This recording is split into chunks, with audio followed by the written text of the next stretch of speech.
Corona की जो तीसरी लहर है वो इस वक्त अपनी पीक पे पहुंच गई है और एक्सपर्ट्स के मुताबिक जो फैक्ट्स एंड फिगर्स सामने आ रहे हैं, जो पहली वेव थी उससे ज़्यादा इसमें हम देख रहे हैं कि तेज़ी से फैलने के इम्कानात हैं। हमारे साथ मौजूद है डॉक्टर फैसल सुल्तान साहब, मुआविन खुसूसी बराए सेहत। बहुत शुक्रिया सर। बहुत सारे क्वेश्चंस इस तीसरी लहर के हवाले से पूछने हैं, लेकिन वैक्सीन के बारे में लोगों के सबसे ज़्यादा तशवीश है सवालात के बारे में। सबसे पहले तो मैं आपको ये कन्वे कर दूं कि जितने भी लोगों को सरकार इस वक्त वैक्सीन लगा रही है, बहुत अच्छे इंतजामात हैं। सिंध से भी, पंजाब से भी, विफाक से भी, जहाँ जहाँ खुद हमने अपने घर में बुजुर्गों को लगवाई है, माशाल्लाह बहुत अच्छे इंतजामात हैं।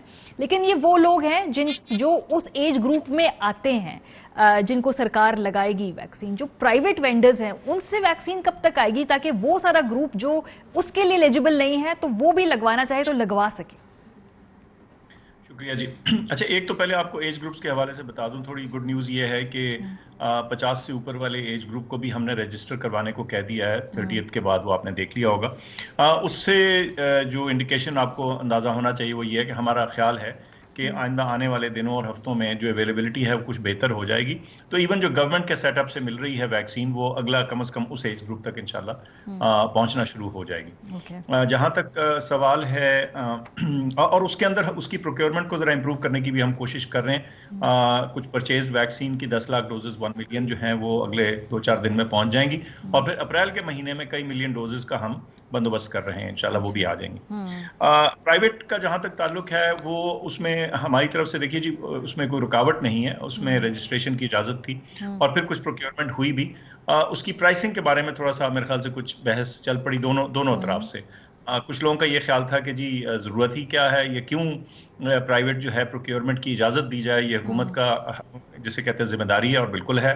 तो हमने तो कहा जी हुकूमत तो अपनी जिम्मेदारी 100% पॉपुलेशन के लिए निभाएगी, लेकिन जाहिर है उसमें थोड़ा सा वक्त लगेगा। अगर कोई प्राइवेट प्रोक्योरमेंट करना चाहता है हम उसको रोक नहीं रहे। दूसरी तरफ कुछ लोग ये थे जिसमें उनकी प्राइस के ऊपर कुछ बहस, ये झगड़ा पड़ा। अब मसला सुना है कि सिंध हाई कोर्ट तक पहुंचा है, कुछ उन्होंने उस पर रूलिंग की है, हम उसको इंतजार में कि देखते हैं वो क्या कहते हैं। लेकिन इंशाल्लाह मैं समझता हूं कि ये चीज़ रिजॉल्व हो जाएगी और प्राइवेट अवेलेबिलिटी जो है वो भी मुमकिन हो जाएगी अगले आने वाले चंद दिनों। लेकिन डॉक्टर साहब, अभी अगले आने वाले चंद दिनों में ये मामला सुलझ जाए, बड़ी अच्छी बात है। लेकिन ये जो 3-4 हफ्ते जो थर्ड वेव का बिल्डअप था, इसमें ही तो हमें सबसे ज्यादा वैक्सीनेशन ड्राइव को बढ़ाना था ताकि इसके साथ जो है हम कम से कम अफेक्ट हों। तो ये जो 3 हफ्ते डिले आ रहे हैं, इतने हफ्तों का, ये खतरनाक नहीं है? ये तो मतलब बॉर्डर लाइन क्रिमिनल भी कह सकते हैं कि नहीं? ये लफ्ज़ इसमें ऐसे जी देखें, जो जहां तक वबा के फैलाव को स्लो करने के लिए ना पब्लिक हेल्थ के पर्सपेक्टिव से, वो ये जो प्राइवेट प्रोक्योरमेंट वैक्सीन अभी जो ये थोड़ी सी आई है, ये उसको डायरेक्टली उस तरह से इम्पैक्ट नहीं करती। इंडिविजुअल्स के लिए जरूरी है तो जो आपने वबा के फैलाव के लिए करनी है वो मिलियंस ऑफ डोजेज से ही होता है और वो ये थोड़े से नंबर से नहीं होता, और वो पब्लिक हेल्थ इनिशिएटिव से होगा, प्राइवेट इनिशिएटिव से नहीं होगा। लेकिन ये बात आपकी ठीक है कि एक इंडिविजुअल को एक इनफरादी तौर पे अगर किसी को अपनी सेफ्टी महसूस करनी है या उसके लिए उसको वैक्सीन लगवाने की जरूरत है, तो वो इंडिविजुअल से लग सकती है। लेकिन ये 3 हफ्ते से वैक्सीन आई नहीं हुई, इसको आए हुए भी रिलेटिवली उससे कम देनी हुआ है, मुझे एग्जैक्ट नहीं दिन याद, लेकिन इसको हम अनसॉल्व करने की कोशिश कर रहे हैं ताकि ये जल्द अज जल्द दस्तयाब हो जाए। सो इसके इम्कानात क्या है कि आपके टेंटेटिवली कब तक दस्तयाब होगी? क्योंकि जब ये लोग प्राइवेट सेक्टर से जाके वैक्सीन कुछ लोग लगाएंगे तो सरकार पे भी बोझ कम होगा। जो ज़्यादा ज़रूरतमंद लोग हैं वो फिर सरकार के पास जाएंगे, जो अफोर्ड कर सकते हैं वो प्राइवेटली लगवा लेंगे। इसी तरह से बोझ बांटा जाएगा ना, ताकि जल्दी से ज़्यादा लोगों को वैक्सीनेट किया जाए। तो ये इम्कानात कब तक हैं इसके? ये जी इंशाल्लाह देखिए, कल पहला वर्किंग डे है वीकेंड के बाद। हमें जरा कोर्ट की तरफ से जो ऑर्डर है उसको भी हम स्टडी कर लें तो फिर ये आसान हो जाएगा। अगले, मैं समझता हूँ ये कह सकते हैं आपके सवाल के जवाब में, अगले 2-3 दिन के अंदर ये चीज क्लियर हो जाएगी। ठीक है, क्लियर हो जाएगी। अच्छा, जो वैक्सीन आपने कहा कि प्रोक्योर कर रहे हैं हम अगले महीने तक, तो वो कहाँ, वो किस किस जगह से कितनी वैक्सीन हमने ऑर्डर की हुई है और वो कब तक आएगी, इसका कुछ टाइमलाइन अगर बता दें हमें। अच्छा, वो ऐसे है जी कि पब्लिक डोमेन में तो हम हमेशा उस चीज़ का जिक्र करते हैं जो कि अटल हो और दो टोक हो, जिसका ऑर्डर हम दे चुके हों, जिसके पैसे हम दे चुके हों और जिसकी जो फराहमी है वो यकीनी हो इंशाल्लाह। तो वो तो 1 मिलियन डोजेज हैं साइनोफार्म की चाइना से और 60,000 डोजेज हैं उसकी कैंसाइनो की, वो भी चाइना से। ये अगले 2-3 दिनों के अंदर ये इंशाल्लाह इनकी आमद हो जाएगी, 1 आध दिन के गैप से शायद आएंगी। اس کے علاوہ لیکن دیکھیے یہ کافی نہیں ہے. اس کے علاوہ اپریل کے مہینے کے لیے ہم نے ملٹیپل ملین ڈوزز کی جو ہے ریکویسٹ ڈالی ہوئی ہیں, اور جو ہی وہ کنفرم ہوتی ہیں پھر اس کی پیمنٹ تھرو ہوگی, تو انشاءاللہ اس سے زیادہ ڈوزز جو ہے ہمیں امید ہے کہ اپریل میں آ جائیں گے. ٹھیک ہے. اچھا تھوڑا لاک ڈاؤن کے اوپر ہم لوگ بات کر لیتے ہیں. اس سے پہلے مجھے ایک ویکسین سے ملکہ ایک اور سوال یاد آیا. سر بہت سارے ایسے لوگ ہیں جن کی لو امیونٹی ہے, وہ ڈسیبلڈ ہیں, وہ کہتے ہیں یہ ڈفرینٹلی ایبلڈ, چلے میں یہ لفظ بہتر مناسب ہے, وہ بھی چاہتے ہیں کہ سرکار جو ہے وہ ہمیں اپنی ویکسین ڈرائیو کے اندر رجسٹر کرے. تو ان کے لیے کوئی کوشش کی جا رہی ہے جو ہیں ینگ لیکن وہ ضرورت مند شاید زیادہ ہیں کچھ بہت زیادہ بزرگ لوگوں سے؟ اچھا یہ ہم نے بہت اس کو سائنسی طور پہ بھی انالائز کیا اور اس کی پریکٹیکیبلٹی بھی انالائز کی. مسئلہ یہ ہے کہ اس وقت, اور یہ میں آپ کو ایکسپلین کر دیتا ہوں, اس وقت جو ہماری اسٹریٹجی ہے وہ صرف ایج کی بیسس پہ چل رہی ہے, کیونکہ ایک بات ذہن میں رکھیے گا کہ سب سے جو ہائی مورٹیلٹی ہے, یعنی وہ فیکٹر, بہت سے فیکٹرز ہیں جو ہائی مورٹیلٹی میں کنٹریبیوٹ کرتے ہیں, لیکن وہ فیکٹر جو کہ انڈیپینڈنٹلی سب سے زیادہ اپنا حصہ ڈالتا ہے خدا نخواستہ اموات میں, وہ عمر ہے اور ضعیفی ہے. تو دیر فور سب سے جو پہلی پرائیورٹی تھی اس کو ہم نے ایج پہ چلایا. اچھا اب آپ اگلا سوال یہ پوچھ سکتے ہیں کہ کیا اس میں کوئی دیگر فیکٹرز ڈالے جا سکتے ہیں, امیونٹی کی کمی ہے, کوئی کینسر کا پیشنٹ ہے, کسی کو بھی اور ایسا مرض لاحق ہے جس کی وجہ سے ان کی قوت مدافعت کم ہے.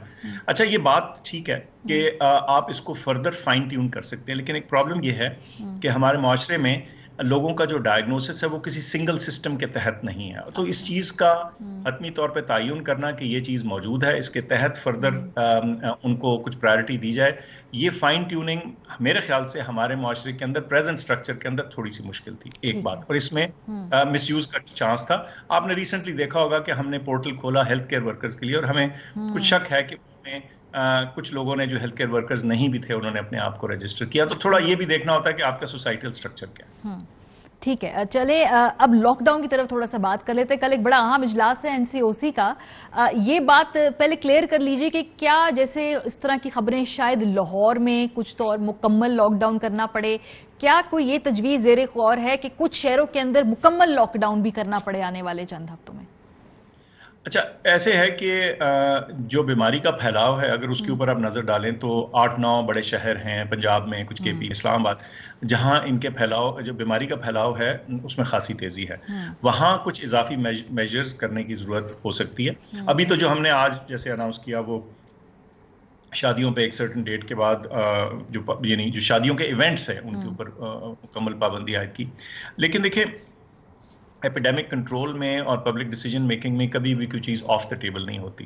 لیکن اب جہاں آپ لاک ڈاؤن کا لفظ استعمال کرتے ہیں, اب لاک ڈاؤن کوڈ مین everything all the way from کہ جی چڑیا پر نہیں ہلا سکتی جس کو کرفیو تقریباً, وہاں سے لے کر ریسٹرکشنز جو ہیں ان کی ویریس رنگ و شیپ جو ہے وہ آتی جاتی ہے.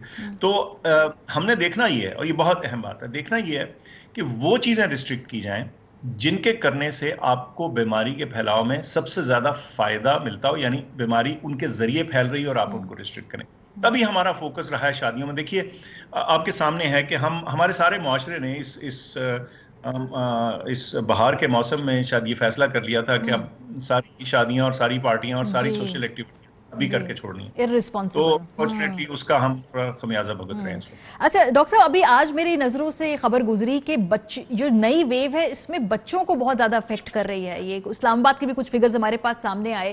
یہ بتائیے کہ یہ کوئی نیا, یہ وہ انگلینڈ والا ویریئنٹ ہے جو بچوں کو بھی بہت افیکٹ کر رہا ہے, اور اس دفعہ مختلف کیا ہے؟ کیونکہ ہمارا تو یہ خیال تھا کہ چھوٹی عمر کے جو لوگ ہیں وہ نسبتاً اس سے سیف ہیں. اچھا دو چیزیں ہیں دونوں کو بیان کریں. ایک آج وہ ایک ٹویٹ تھی ہمارے ایک بڑے اچھے افسر کی, لیکن وہ تھوڑی مس انڈرسٹینڈ ہو گئی. وہ میرے خیال سے اس کا یہ مقصد ان کا یہ نہیں تھا کہ نیسیسریلی اس دفعہ کوئی یہ بہت بڑا چینج ہے, وہ صرف لوگوں کو باور کروانے کی کوشش کر رہے تھے کہ بچوں میں بھی انفیکشن ہوتی ہے. تو اس کی پروپورشنز کوئی ایسی خاص میجر چینج نہیں ہے. ہاں لیکن یہ بات ہے کہ کچھ نئے ویریئنٹس جس میں یہ B117 ہے, اس میں کچھ تھوڑی سی ایویڈنس ہے کہ شاید ینگر لوگوں میں وہ تھوڑی سی مارجنلی زیادہ پھیلتی ہے. وہ کچھ وجہ ہو سکتی ہے جس وجہ سے یہ کنفیوژن پھیلا. لیکن میں بتاؤں کہ اصل جو اس سے خطرہ ہے باہر کیف, وہ بھی ابھی بھی لوگوں کو ہے, بزرگوں کو ہے, یا ان کو ہے جن کو کہ جو اوور ویٹ ہیں یا ڈائبیٹکس ہیں یا خدا نخواستہ ان کا امیون سسٹم طاقتور نہیں. बहुत शुक्रिया डॉक्टर साहब। हमने कोशिश की कि समझे कि वैक्सीन के आने के में क्या रुकावटें हैं, क्या दुश्वारियां हैं, और जो तीसरी वेव है इसमें हुकूमत सोच क्या रही है, किस हद तक रिस्ट्रिक्शंस को आगे बढ़ाना है। प्रोग्राम का वक्त खत्म हो गया, अपना फीडबैक देना मत भूलिएगा। ख्याल रखिए, खुदा हाफिज़।